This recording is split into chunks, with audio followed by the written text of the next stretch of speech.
The spaceport smelled like recycled air and broken dreams. Marcus Bennett shouldered his way through the crowd of travelers, merchants, and prospectors, his work boots scuffing against the polished metal floor. At 38, he'd learned to keep his head down and his business to himself. The frontier colony of New Meridian didn't reward curiosity or kindness. It's just hard work and harder soil. He checked his datapad for the third time, confirming his seed delivery was ready for pickup at Bay 7. 3 seasons of failed harvests had left his farm teetering on the edge of collapse, and this new drought-resistant strain was his last hope. The Galactic Agricultural Consortium didn't extend credit twice, and Marcus had already exhausted his good faith after his wife Rebecca's medical bills. The memory of her laugh, bright and warm even in those final days, still caught him off guard sometimes. 2 years gone, and the farmhouse still echoed with her absence. "Delivery for Bennett Farm," the automated system announced in its flat, emotionless tone. Marcus grunted acknowledgement and turned toward the cargo bays, his mind already calculating planting schedules. That's when he noticed her. She sat alone on a bench near the passenger arrival gate, perfectly still amid the chaos of the terminal. Her skin was the color of polished silver, catching the harsh overhead lights and reflecting them back in soft luminescence. Long hair, the shade of midnight, fell past her shoulders, and she wore a simple lavender dress that looked both formal and entirely impractical for frontier life. 2 worn suitcases sat at her feet like faithful dogs. Marcus recognized the scene immediately. He'd witnessed it twice before in his years on New Meridian, mail-order brides arriving to meet arranged partners. The colony was chronically short on women, and matching agencies did brisk business, connecting frontier settlers with willing immigrants from overcrowded worlds, but he'd never seen one sitting alone. Abandoned, the woman's shoulders shook slightly, and Marcus caught the glint of tears on her silver cheeks. Something in his chest twisted uncomfortably. He should mind his own business. He had seeds to collect, fields to plant. There's no time for complications. His boots changed direction before his brain caught up with the decision. "Excuse me," he said, his voice rougher than intended from disuse. "Are you all right?"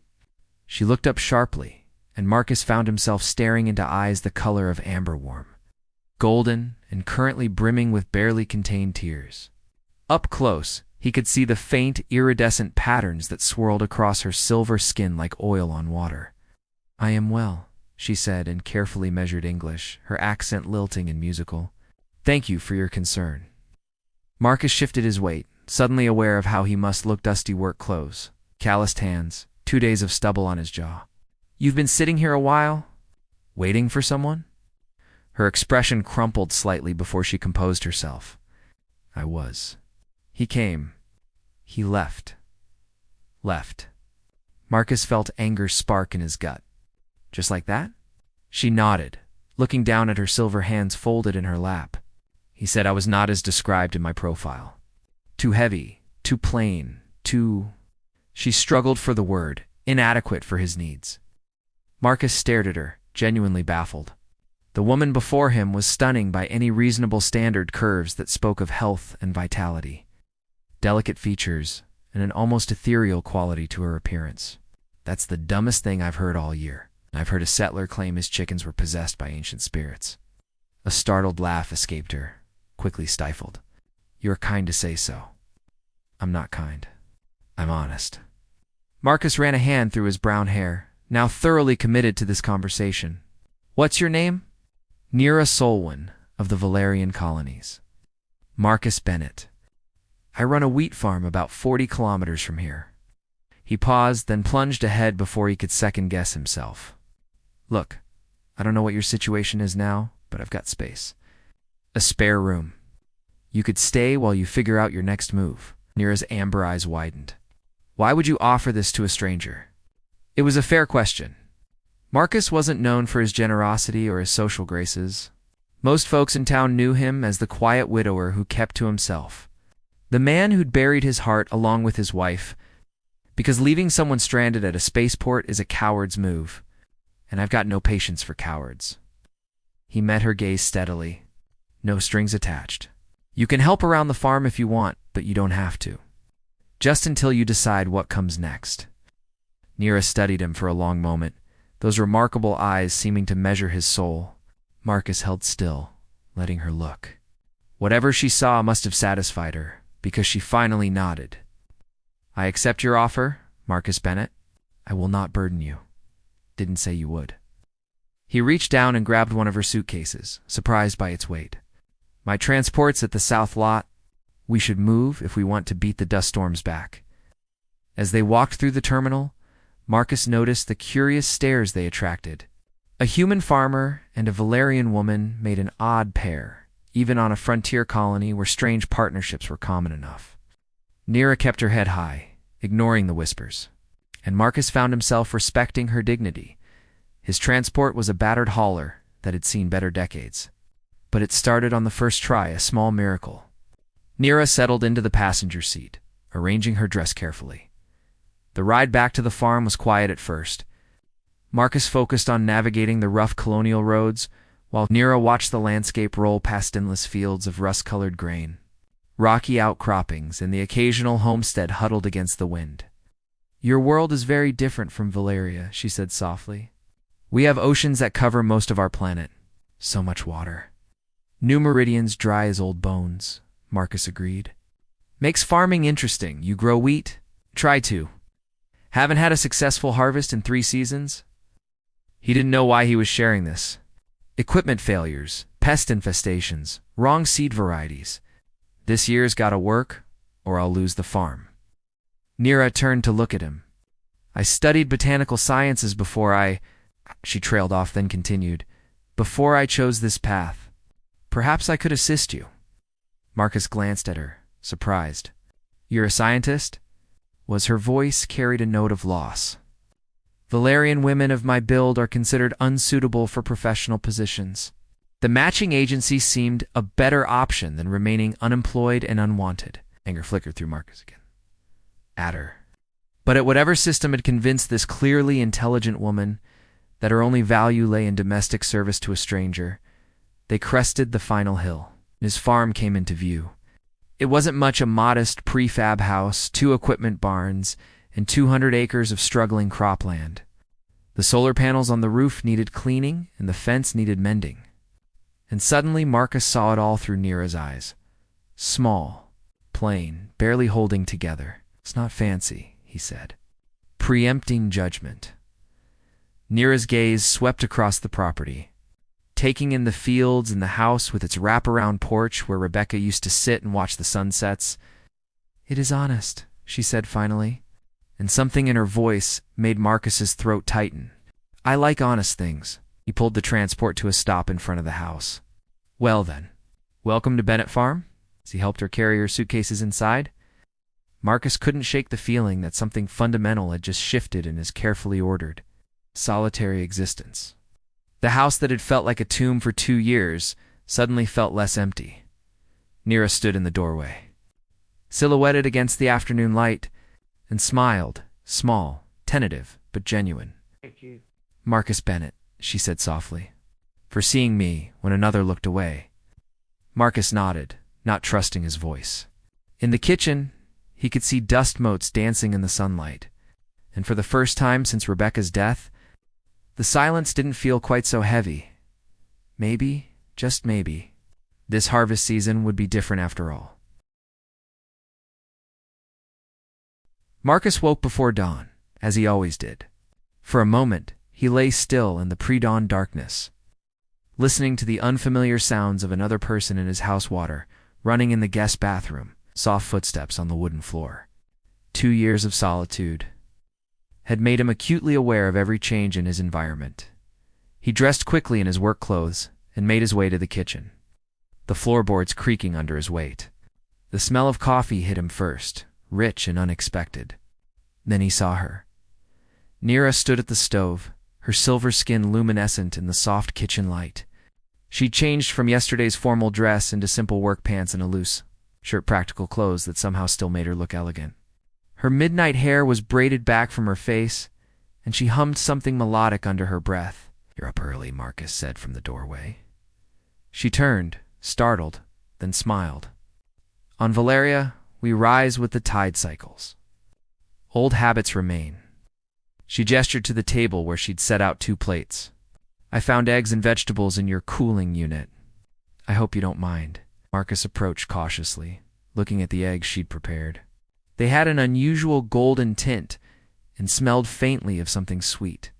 What did you do to them? Saffron root from my supplies. It's a Valerian staple. She watched his face anxiously. If you don't like it, I can make something else. He took a bite and was surprised by the delicate flavor, earthy and slightly sweet. Completely unlike anything he'd tasted before. It's good. Different, but good.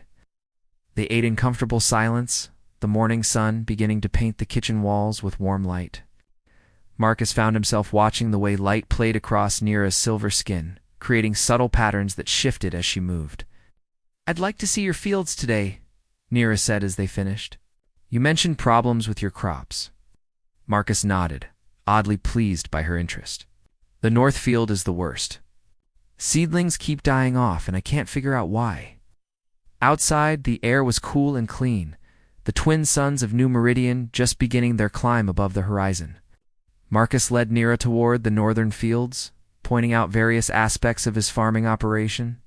He'd bought this land after Rebecca's death, using his savings and a generous loan to start fresh on a world where every sunrise didn't remind him of loss. These are the new drought-resistant hybrids I picked up yesterday, Marcus explained, showing Nira the rows of struggling seedlings. They should be thriving in these conditions, but look at them. Nira knelt beside a row of plants, her fingers gently touching the yellowing leaves. Her amber eyes narrowed in concentration, and Marcus noticed how the morning light caught in her dark hair, creating subtle blue highlights he hadn't seen before. These plants are suffering from mineral imbalance, she said after a moment. May I examine the roots? At Marcus's nod, she carefully uprooted a seedling and studied it intently. The soil pH is wrong for this species. These hybrids were developed for acidic conditions, but your soil is highly alkaline. Marcus crouched beside her, close enough to catch her sense something like rain on metal, clean and sharp. The terraforming was supposed to create neutral soil. Supposed to, Nira agreed. But look here. She pointed to crystalline deposits on the roots. Your aquifer has high mineral content. It's leaching into the topsoil through capillary action. They spent the morning examining the fields together, Nira explaining complex chemical processes, while Marcus listened with growing respect. She knew her science, that much was clear. More than that, she seemed genuinely fascinated by the challenge. By midday, it confirmed the problem and sketched out potential solutions. Marcus found himself watching Nira more than the plants, the way she moved with careful precision. The small smile when she discovered something interesting. The animated way she gestured when explaining her theories. I can create a soil amendment, Nira said, as they walked back toward the house. It will neutralize the alkalinity and buffer against future mineral intrusion. But I'll need some supplies. There's a general store in town, Marcus said. Old man Fletcher runs it. We can go this afternoon. The drive into town was easy, filled with conversation about farming techniques and the challenges of frontier agriculture.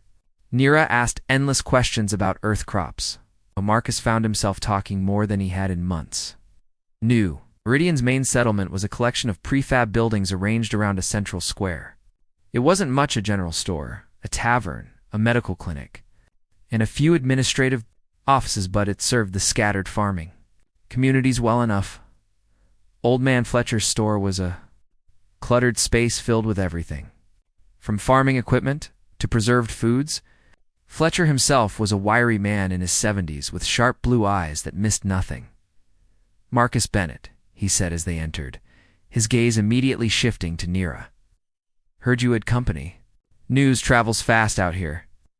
This is Nira Solwyn, Marcus said, not bothering to explain further. She needs some chemical supplies. Fletcher's eyebrows rose as Nira rattled off a list of compounds and materials. You know your chemistry, miss? I studied botanical sciences on Valeria, Nira replied with quiet dignity. Valeria, huh? Fletcher scratched his chin.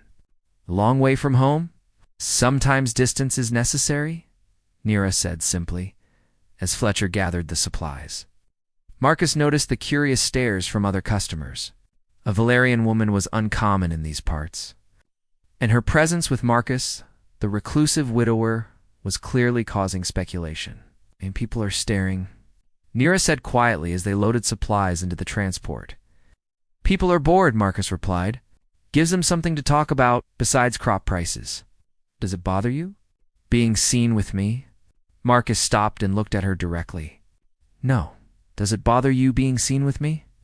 Nira's lips curved into a smile that made something warm bloom in Marcus's chest. No. Quite the opposite. The ride back to the farm felt different, somehow charged with an awareness that hadn't been there before. Their hands brushed when Marcus handed Nira a water bottle, and neither pulled away immediately. Back at the farm. They spent the afternoon in Marcus's small equipment barn, which doubled as a makeshift laboratory. Nira worked with focused intensity, mixing compounds and testing samples while Marcus assisted. Following her instructions, "You're good at this," Marcus said, watching her work. "I miss it," Nira admitted. On Valeria, my work was considered frivolous, a waste of time for someone of my appearance. "That's their loss," Marcus said.